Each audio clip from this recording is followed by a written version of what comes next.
Hello, leader. Today's guest returns to the podcast, joining me in a Where Are They Now episode, where we get to catch up with what's happening in her journey as a retail leader with multiple shops. And spoiler alert, she's expanding even more throughout the Tacoma, Washington region.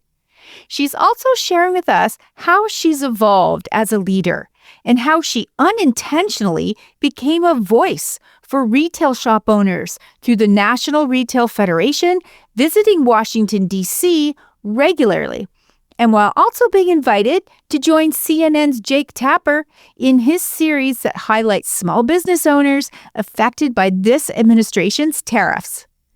And warning, a few tears were shed during the recording of this episode. Welcome to the Stacking Your Team podcast, smart leadership for women who mean business.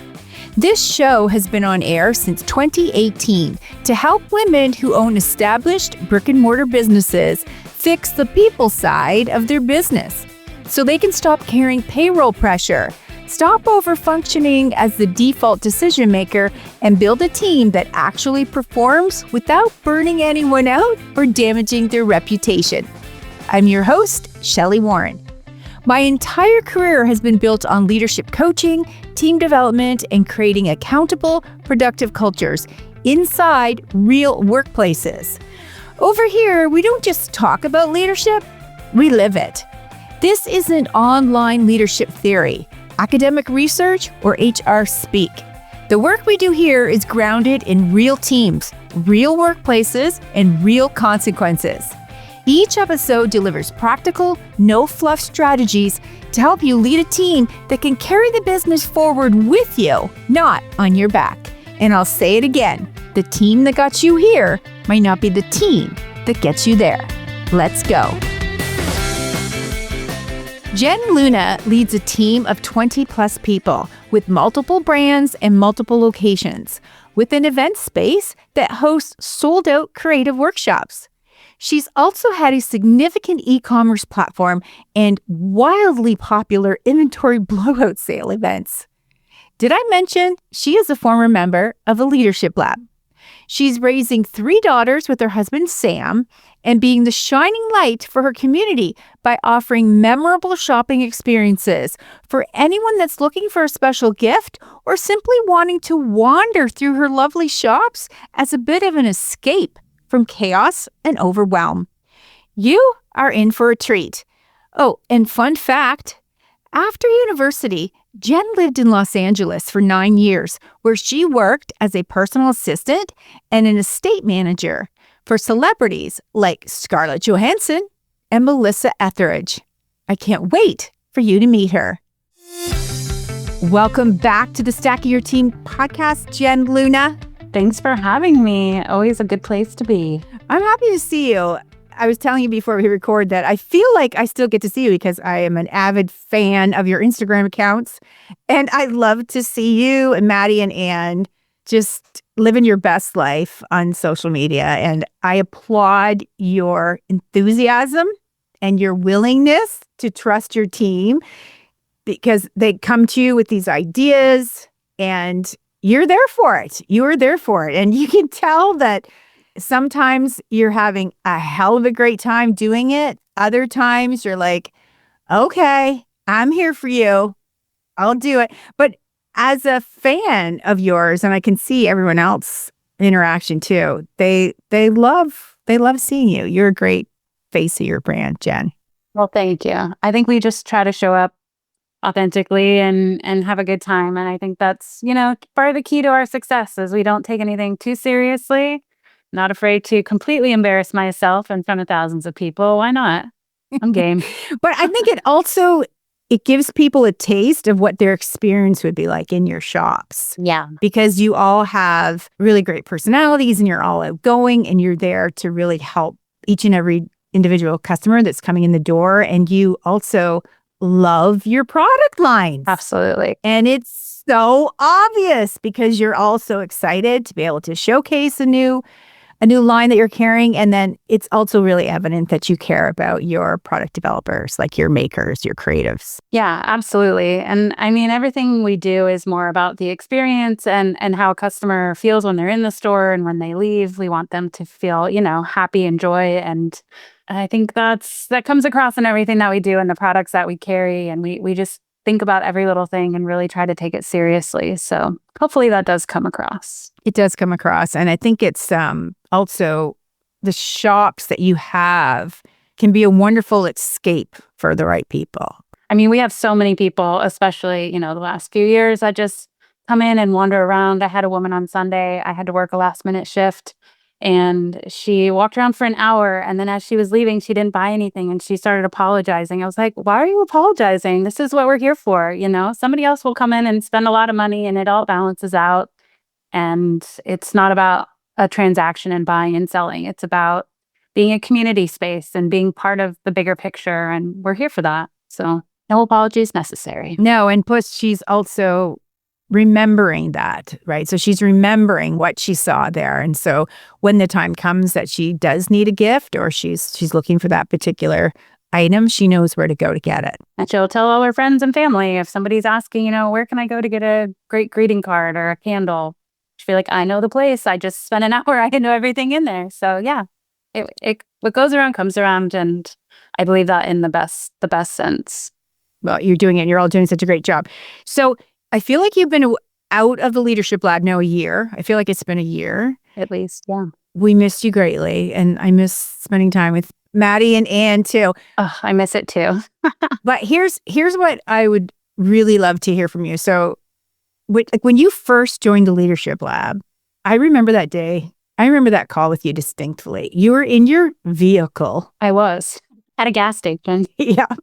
I remember it too. And you were saying to me, it was like you were trying to convince me that I should let you in the Leadership Lab. Why did you have that mindset? At that point when I came to the Leadership Lab, we were just growing and, imposter syndrome was definitely there. I also felt, I think your specialty is so good with service-based clients. And so I was like, I don't know if I would fit in. I don't know that a product-based business, a physical retail, brick and mortar makes sense because you didn't really have anybody at the time that was quite like me. And so I felt like I really had to sell myself on why I needed it because after listening to the podcast and everything you were talking about, I was like, I need all of that. That is exactly what I need. So yeah, I just combo of not knowing if I was the right fit and just not realizing kind of the stage I was at in my business, that I was a little bit farther along than I kind of thought at the time. Yeah. And what you didn't know is that I had this big heart for retail. Yeah. I think that's the part, because I don't talk about that, right? I did a good portion of my career was in retail when I was in my 20s. And I still tell everyone, that was just one of the most favorite jobs I ever had in my life. And I absolutely loved it. And it was because I got to be an entrepreneur, make all the decisions, absolutely every single decision there was. I was given the responsibility to make it without the worry of payroll. You didn't have that one part. That was the difference. And that's what made it, I think, so much fun for me, that I had such a wide avenue to stroll through, and I was killing it and I was crushing it. And I had regional managers and provincial managers that were coming in to say, what is happening at this store? What is going on? Who is this woman? What's going on? And and I got everything I ever wanted. I negotiated a brand new store, a bigger location in a brand new build out of the mall that I was in. Literally, I got everything I ever wanted. The fun part. And it was such a wonderful experience for me. And I've always loved retail, always loved retail. And I'm still I can't help but coach retail when I walk into a store. I can't help but offer feedback. I'm always talking to the people that work there. I'm talking to the owner. I really do love retail. So when you booked that call, of course, I always do a little bit of research on everybody. And so I knew who you were. And I saw this you were a big deal. You had multiple locations. You had been in business for 10 years. You weren't a newbie by any chance. I knew you had a team. I knew you also had an event space. You were getting into offering really cool experiences for people. that were very complimentary to your retail shops. And it was already a yes. Like it was already like, I'm going to convince her to come into the leadership lab. And then we get on the call and you're trying to convince me. And I was like, yeah, this is a total win. Like, let's get you in there now. But the other thing too is you're in your vehicle because you did not have a private, quiet, confidential space. Correct. I do now. You do now. And but that is a real common thing too. Even because I find people, they may have had an office, but they give it up for a team member because the business is growing. And so they're like, well, you take my office. And that happens a lot. So then you shifted from your vehicle to, you had, like, I'm going to call it the shipping and receiving space that you have. You were up there for a while and you would turn that over into a bit of a workspace as well, but you were lacking the confidentiality. Then you went and started working from home and made yourself a nice little spot at home. Yes. And now my eldest has gone off to college, so I have taken over her room temporarily until she comes home. But nice. Yeah, it's amazing what a door can do. I mean, I get more quiet time. I can have calls and actually be honest and truthful on them versus, when you're surrounded by coworkers in something like the leadership lab where a lot of time it's talking about your employees and not talking about them, but just about the culture and things that involve them that you want to be open and you can't do that with them literally sitting right there. So yeah, I made that a priority. As part of the program with you, I made that a priority. So yeah, because that's no fun to invest in that kind of a coaching experience and then feel guarded. And I mean, I didn't even want my husband to hear me downstairs. I was in the living room for a while, and then not that there's anything you're talking about, but you're trying to be vulnerable and open, and that's a private conversation, and you need to make that space. So we did. I'm so happy for you. The other flashback that I get about you often is we were hosting a retreat in Nashville, and you flew in for that. And I'll never forget you booking a family vacation to Hawaii right there. Yeah, and me too. I can still get emotional about it, but it was like a big, we hadn't taken ever a family vacation other than to go visit the in-laws or my parents. And so I'm surrounded, by all these other women, and they're like, yeah, we go on vacation here and there, and we're going, and I was like, why am I not doing that? Why am I not at least taking a week, even if it's not once a year, at least once every few years. My kids are now, I think at the time they were both, the older two were like a sophomore and a senior in high school. And it's like, if you don't do it now, when are you going to do it? So we booked it. We went. We had a great time. And can't say that we've done another one yet, but we have stuff in the works. That was like giving me permission to actually do that. And I think that comes from being in a room surrounded by other people that are at the same level or above you. I always try to put myself with people that are doing the things that I want to do or different things that I think I can learn from. And so I think that was huge for me to be in that room with those other women and hearing them. And then when everybody got so excited when I booked it, you're going to make me cry, Shelli. You make me cry every time. Although if you know me, I'm a big crier. I don't know. Mid-40s, it's what you do. Well, the thing that was so amazing about that, from my point of view as your coach, is that it was a pivotal moment for you to realize that you could give back to your family. You could give back to the people that you love. And regardless of whether they think, oh, mom's not around as much as I would like her to be, or mom's head is always in her business, or how teenagers can be sometimes, where they're almost resentful that you're not there at their beck and call, 24 hours a day. But this was a really great opportunity to also demonstrate to your kids and your husband, hey, what mom does is kind of cool. And now we get to go to Hawaii. Yeah. And I think all of that just reinforces their pride in their mom and what their mom does. And so I think oftentimes as women, we tend to, even though we can afford something, we tend to not do it because we have other stories in our head. Well, really, I should put that money aside for college, tuition's coming up, or so-and-so needs a whole new goalie pads, there's all these lists of things that we think the money should go to, when in reality, making those moments where you get to experience something, whether you're experiencing it with yourself or your life or just you and your husband, or whether you're doing it with the whole family, it's a chance for them to see the fruition of mom's hard work. And it gives them an idea of what's possible for them. I think it was also hard for me to, now that I was building a team and I'm still kind of new in that, is you want to pay everybody a lot of money and you want to give everybody on your team all these things. And then it feels, I don't know what the emotion is, but like, I didn't want to seem like, oh, I can't pay you guys, but I can take a whole family vacation to Hawaii. But I mean, at the same time, what am I doing all of this for if I'm not making any money or taking myself on a vacation every once in a while? It's not like I'm going to Hawaii every other month. It's once every 10 years. It's really not that much. So I had to get that into my head, and that it was okay. I had to give myself permission to do that, on all accounts. And I still struggle with that a little bit. But, at the end of the day, I'm like, what am I doing this for? If I can't find enjoyment and happiness, why am I slaving away all this time and effort my whole life? I mean, it's my life's work, at the end of the day. So, well, we don't start businesses to create a job or to just get by. Right. You create business. You start a business to impact your family. That's the whole bottom line there. But I also think too that it's very common though for especially women to feel guilty about spending money. Yeah, guilt. Yeah, it's a guilt thing. It totally is a guilt thing for sure. I mean, I had a client who had been wanting this particular type of vehicle for so long, and she saved and saved and saved and saved. And then she bought the vehicle, and the first time one of her friends saw her around town, she's like, oh my gosh, did you get a new car? What was her response?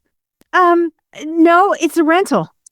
And then she told me on our one-to-one call, and I said, oh my goodness, like you've just gone so far backwards, like, 3 steps forward, 17 steps backward. Like instead of saying, yeah, this is my new vehicle, I love it, and just, really celebrate the idea that I paid cash for it and I've been saving for 4 years for it, just putting a little bit aside. Tell the story and let other people celebrate you instead of thinking it's a secret or I'm going to be judged now. And then she started thinking, I should never have bought this vehicle because now everybody's going to think I'm a millionaire. Yep, but she'd been saving. Yeah. Yeah. So we need to be more open to tell people the backstory so that they can better understand the decision or the step that you're taking, and then people can celebrate it with you. We had a similar story. I just bought a work van for the company, and some people are like, oh, wow, you're buying a new van. But people don't realize that I currently have 3 or 4 team members that currently fill their own personal cars with boxes and boxes every single day and lug it here and there. And that's not fair of me to ask them to do that anymore. And, the business has grown to a point where we're adding new stores, and that's just the necessary next step. It was really hard for me to kind of allocate that money instead of, to something else. But when you grow, you have to make those decisions on where the money goes, where it's best needed at the moment. And now I'm really excited about it. I think everybody else is too, now that they realize they don't have to use their own car. And I don't know, it just makes us go to that next step, next level in the business. And I'm excited about it. It's a business asset. Yep, absolutely. Okay, so then that's a great segue. So tell us, what is happening in the business right now? Let's start with the actual businesses. What's happening with Paperlux? What's happening with Curious Bears? What's happening with your event space? What's happening? Yeah, Paperlux is our original store, our flagship store. We have 2 locations, and it is just growing at a really good rate, 20% every year for the last couple of years. 2024 was a little rough, or was it 2023? I don't know. But then the last couple has been doing really well. Then we've got the Curious Bear, which is our toy store. We have 1 location as of now, but starting next month, we get keys to our new location over in Gig Harbor, Washington. And so we'll have 2 locations. And then we have our baby store, which is Little Lux. Currently is inside one of our Paperlux stores, kind of as a separate store in store, but we've outgrown that and we're moving it into its own location down in the same complex, but in a separate event space that we have.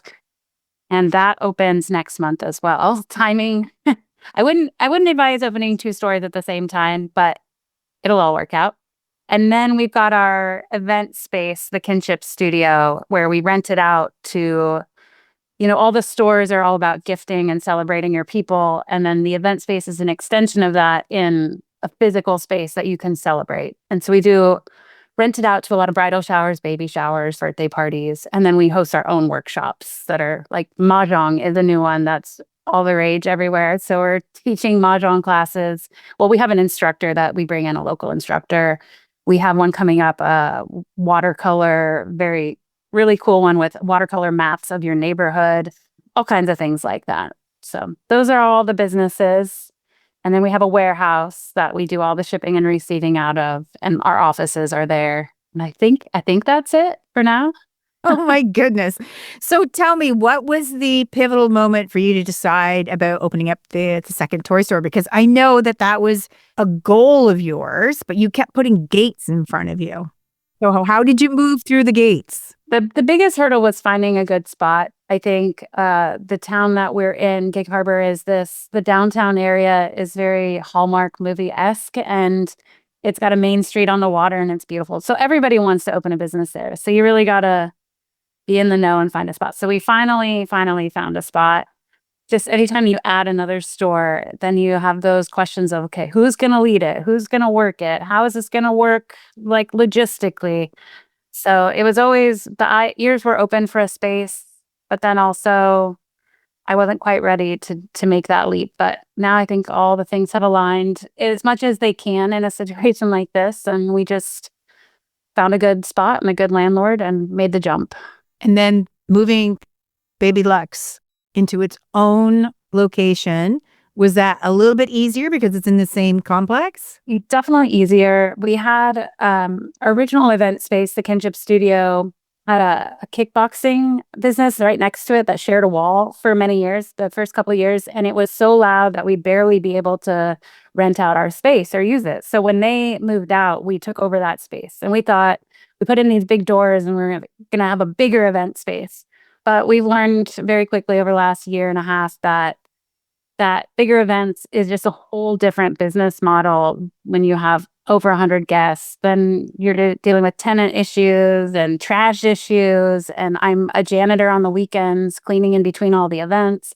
And that just wasn't what we wanted to do. So we're like trying to think of different ways we could use that space. And then it just immediately clicked that the baby store, Little Luxe, was just it was outgrowing its little spot and needed a home of its own. It's really taken off in the last, I think we opened it in 2001, so 4 or 5 years.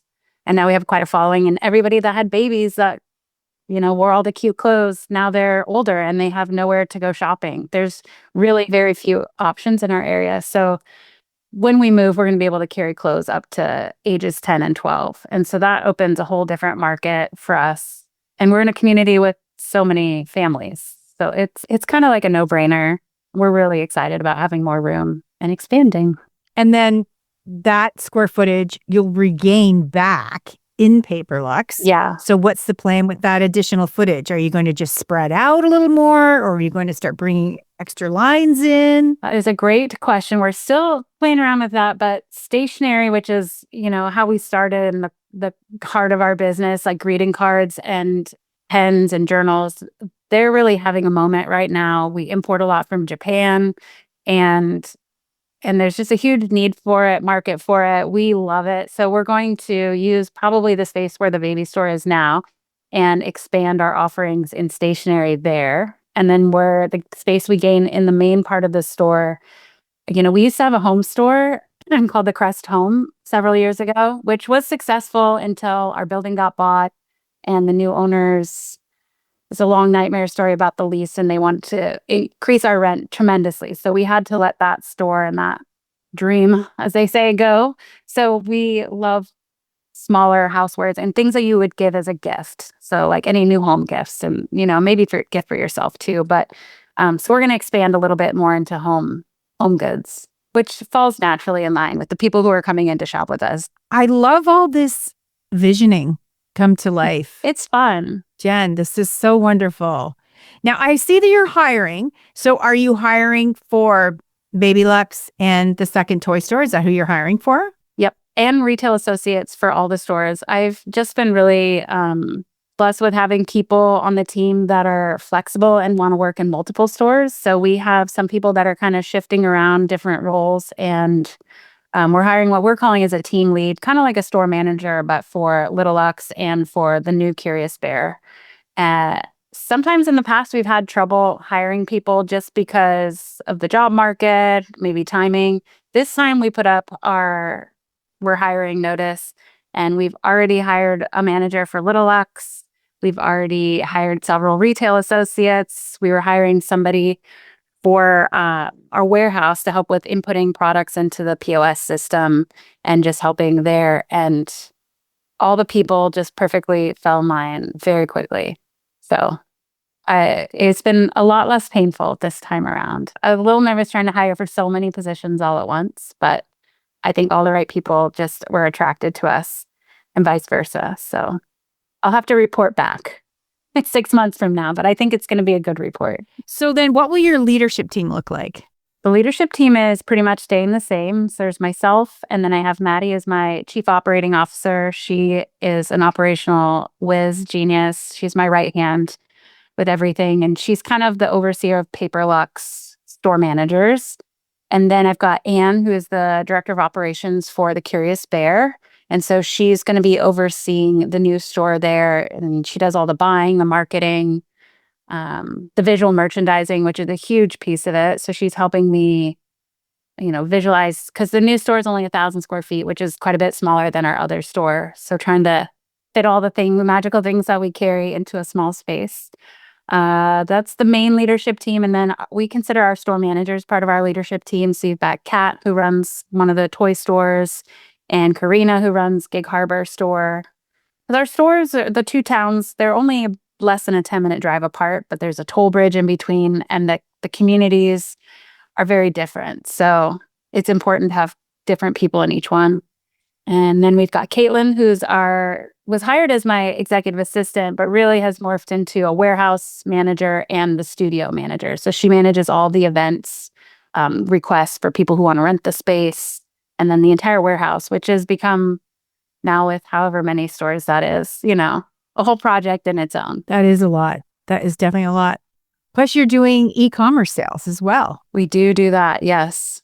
Which we have a dedicated person who does shipping for us, and part of the new hire assistant that we hired for the warehouse, she will learn all of the shipping, because last Christmas I did, with the other person's help, all the packages. And that I don't mind doing it, and I actually enjoy that process, but it's not what I should be spending my time on as the leader of a 20-person company, is shipping out every holiday order for 2 months. Yeah, not your highest valued work. And then we also, one key person I didn't mention was Erin, who's been with me as long as like Maddie and Anne. So like over 7 years. She kind of got elevated to visual merchandising, the head of that for Paper Lux. And she handles now both stores, and she's only ever worked, in the one location, and she was super open to working in both. So now both stores really feel a lot more cohesive and beautiful. And I think she's found more joy in that role than just checking people out. So that's been really fun to see her grow into that role as well. Oh my gosh, this is wonderful. And I know you also do a lot of corporate gifting, right? So you get, especially at holiday time, right? You get huge orders. Holiday time is the main one, but then we do birthday boxes during the year as well for certain clients. So they send us their list of clients that have birthdays that month, and we have a prepackaged thing that we've come up with them, and then we handle it all. I love this. I love all this growth. Just love it all. Love it all. I'm so happy for you. It's thrilling to see you create more stores, because that was always a thing for you as well. You really wanted to build a portfolio of retail stores that were very complementary to one another, that was leaving a nice footprint in the communities that you chose, and then offering wonderful employment opportunities for people as well. Yeah, it means a lot to me that, several people have been on the team for almost the whole time since we've had employees, so 7-8 years, and then the turnover is really, really low. We do hire some teenagers and college kids, which we know they're only here for time and then they move on. But I don't know. I think it's a great place to work. It is. Well, the fact that you have low turnover speaks volumes about your leadership capabilities, Jen. So, congratulations on that for sure. So, tell us about when you first launched the stores, it was with your mom. It's morphed into something so much bigger than it was then.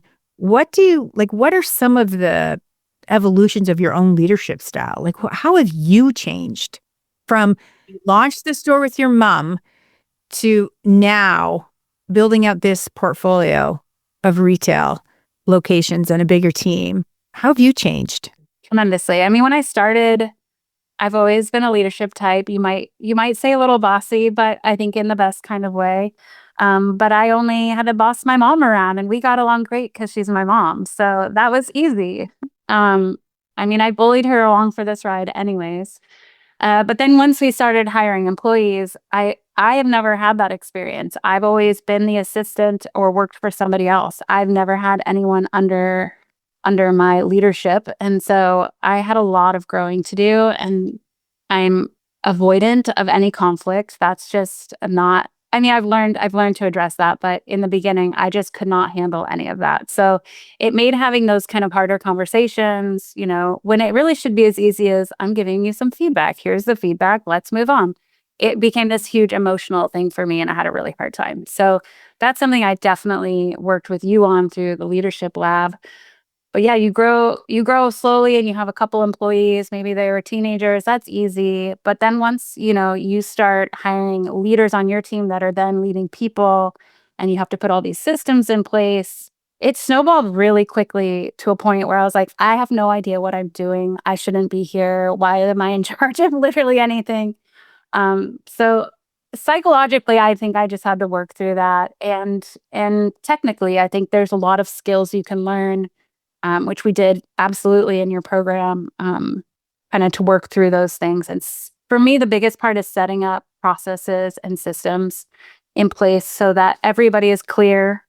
I think anytime an issue comes up for us, it's because something wasn't clear. I didn't make it clear. So there's been a lot of growth in that arena. And then a big part is I was a control freak. I still kind of am, but I think I'm a recovered control freak. It's hard to let people do like your social media. I was like, it's my business, my brand. But the second I started handing little bits over to people, I was like, wow, this is the most freeing thing ever. I don't have to worry about what I'm posting because Maddie now has to worry about it, or Anne has to worry about it. But that's part of their job and they know that. So then they do it. And that part is just really, really freeing. And then hiring people in the warehouse. I used to open every box, split everything, drive it around. Once you hand that off to a person, you have more time. And then you can spend that on things that move the business forward versus just getting stuck doing like shipping all Christmas season. So that's the next one we're working through.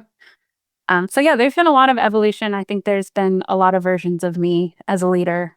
I'm really excited and happy with where we're at now because people always ask me when they find out we're opening another store, they're like, do you ever sleep? What do you do? And I was like, actually, it's like the best sleep I've had right now because I've got this huge team of people and we all work together really well. Not to say there aren't hiccups in it or, bumps along the road, but they're just really wonderful people and we're all in it together and we all have the same goals. And I don't know, right now it feels really, really comfortable and really good. That's so wonderful. I know one of the things that you have always made time for is you were selected to represent your region in Washington, D.C. for some policy input.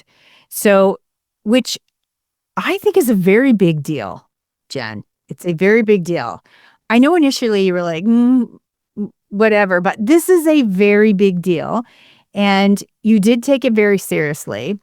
And they keep having you back. So how did that situation come about? What do you like about it? What don't you like about it? Like, what's it include, really? Well, I am in a group of other shopkeepers called Master Shopkeepers. And one day, one of the other members said, I'm in this group called NRF, which stands for National Retail Federation. It's a national organization. It has, like big box stores are in it, but then they also have small businesses. And without getting into the real details, there's a bill about credit card swipe fees and trying to minimize those fees, because if ask any small business owner what their third highest expense is, and I guarantee behind rent and payroll, it will be credit card fees. People just starting out don't realize how much money goes towards that.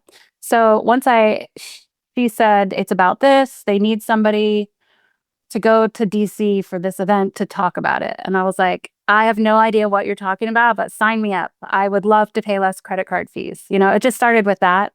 And then I got to go and meet the wonderful staff at NRF. And basically what they love to do is take the small businesses like mine, from different regions and different states. And we go to Capitol Hill and we have it's called a fly-in. And we go in small groups to our senators and representatives' offices. And we just tell our story. That's the main thing, is we just say, here's my business. Here's how swipe fees are harming our business. Here's what we'd like you to do. And in this case, we just want a bill to pass that introduces competition. So it's just a way for my voice to get heard on these things and issues that really impact us. And when you're sitting there in front of your state senator, they're like, oh, wow, you flew all the way from Washington State to Washington, D.C. to meet with me. This must be important. And you'd be surprised how open to your feedback and your stories are, because at the end of the day, they work for us. We vote them in. They're our representative. And so it's their job to listen. So I've learned so much about the process of lobbying. If you would have asked me if I would ever done this, I would say no, I'm not into politics. But in this sense, you can just go tell your story, and on behalf of all your other fellow small business owners. I mean, I'm very lucky in the fact that I do have a big team, so I have the time to fly and the resources to fly to DC and spend a couple days doing this. I know a lot of small businesses can't do that because they've got to work and they don't have somebody to keep the lights on. So I take my position doing that very seriously and try to get to know all the other people that are there. I follow up with my senator and my representatives on things. And anytime they ask for my help, I just jump in and say yes, because I think it's just so important to be involved on the national level and tell your story. That's all they want from you. It's very intimidating at first, but at the end of the day, it's really just showing up is half the battle. So I love it. Well, I can imagine it helps with feeling like these things are being done to you, where you feel like you have no control over it. It's just, I have to put up with this. This is just the way it is. And it can be very limiting. But given the chance to go and tell your story and meet with these decision makers and influence them in a way that's going to benefit other small business owners, that's got to make you feel better than just sitting in your store waiting for the next shoe to drop. And what I've also learned is if you don't show up, and if more of us don't show up, then the people who do are the ones with the money and who are the loudest. And they're usually not the ones looking out for the majority of people. The people who go visit them, for example, on this issue, in opposition to what we're fighting for, are the big banks, because they make billions of dollars of profits. So of course they're going to want to shut down anything that even hints at threatening their billions of dollars of profit. Meanwhile, I made like zero profit at the end after you pay everybody and do all the things. And we're not in the business of trying to make a big profit. We're trying to just improve our community, pay all the salaries, everybody a living wage. So it's very different. And if you don't show up, they're going to show up. And it's just so important. And I think I've had conversations with other small business owners who have had opportunities through NRF or other groups to go. And it's very intimidating at first. But then once I talk to them, I say, you don't need to worry about it. They're probably going to pay for all your expenses. You're just going to go there. You're just going to tell your story. You don't have to know everything. You don't have to rattle off facts. And the impact it actually makes. And they're like, okay, I can do that. And so I know several people who have done that, and they just needed that little bit of encouragement to do it. So happy to help in that department. It can definitely make all of us feel better when we're taking action as a group versus feeling like you're going at it alone, trying to fight the good fight alone.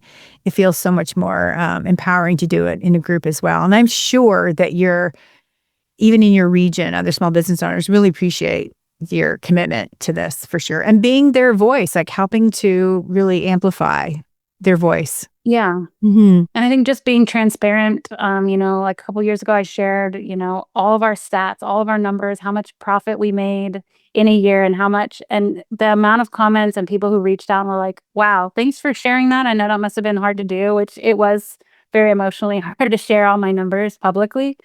But I think it's important for other small businesses to know, hey, I might look on this surface like I'm making millions of dollars, but here's what it really looks like. But also here's the impact that has. I think there could be a lot more transparency versus just keeping it all inside and only looking at Instagram, to judge whether somebody's doing well or not. That never tells the true story. So, No, I remember when you pressed go yeah. on that post for sure. So the other thing I remember quite clearly about you, Jenn, is the one evening that I was watching my local evening news, the 6 o'clock local news out of Ottawa, our nation's capital, which I tune into that every weekday at 6 o'clock. And I'm in my pajamas because that's what I do when I come home from work. My hair goes up in a bun and I get my pajamas and I'm there watching the news. And something kept telling me to go to CNN, go to CNN, go to CNN. The third time I got the message in my head to go to CNN, I grabbed the remote and flipped it to CNN. And of course, there's Jake Tapper teeing up his next segment. And whose name do I see on the bottom? Jenn Luna.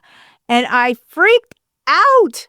And then all of a sudden you were there on the screen. And he had launched a really important segment, which he's still continuing to do right now, where he's bringing on small business owners to tell their story about how the tariffs is impacting their small business.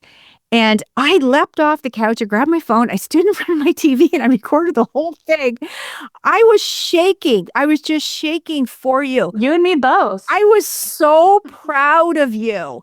And of course, the other thing I noticed was they had come and they had done some really awesome footage of the shops and everything looked fabulous.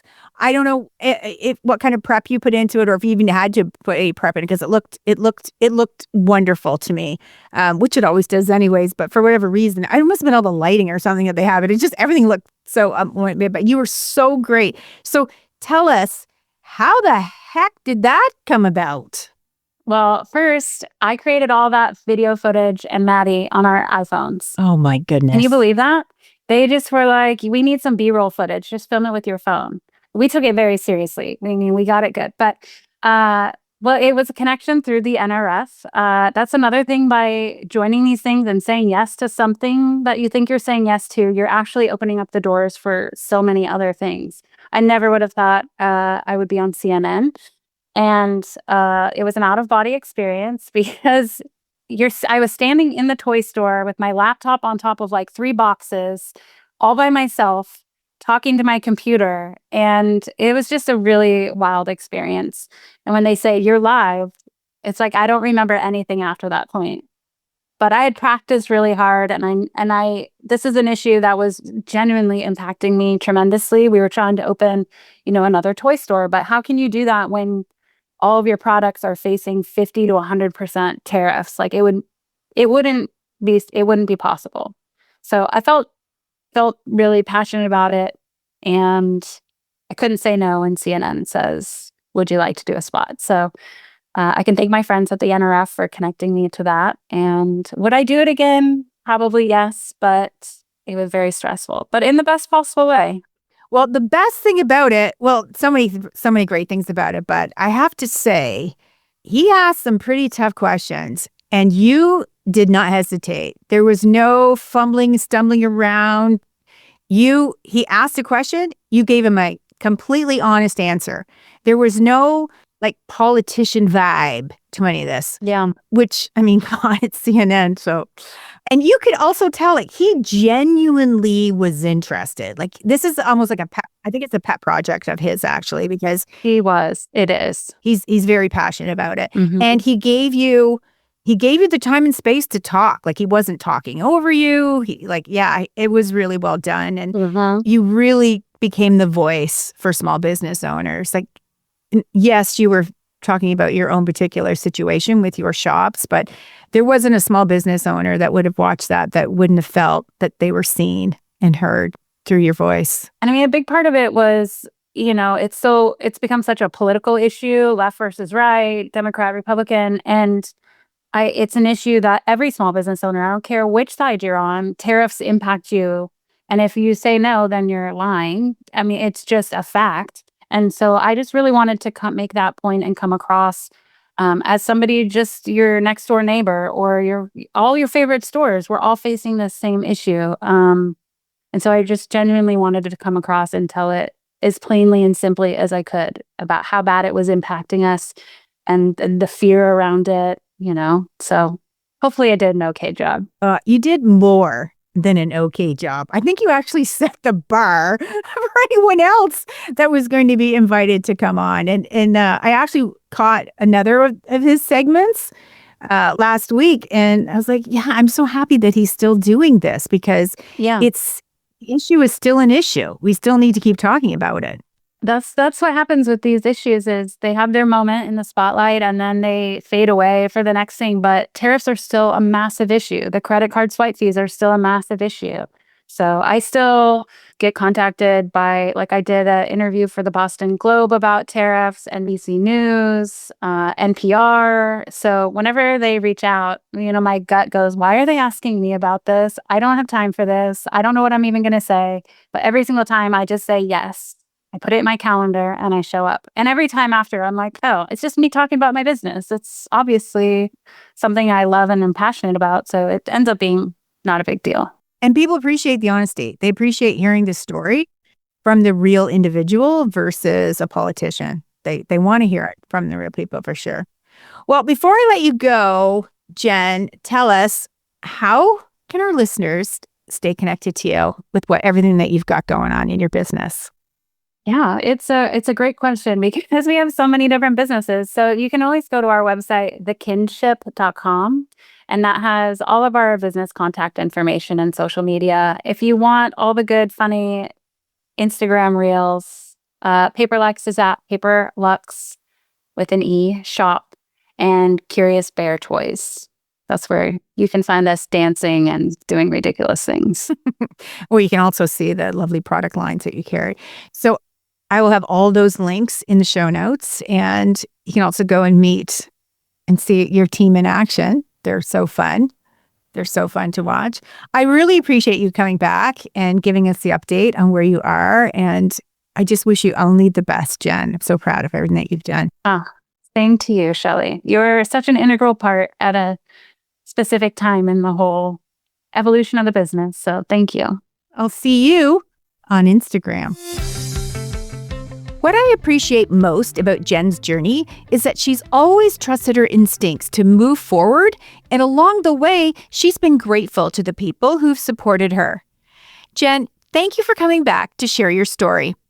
Your journey is such a great reminder that building a strong team and stepping into real leadership doesn't happen overnight. It happens through consistent learning, courageous decisions, and a willingness to evolve. It's been incredible to watch what you've built, and I'm thrilled to see you expand your shops even further, bringing your vision to life. Let's go shopping. Come connect with me on Instagram, where I'm at Stacking Your Team. This is Ellie. Come back next Tuesday. My Mimi will have another episode for you.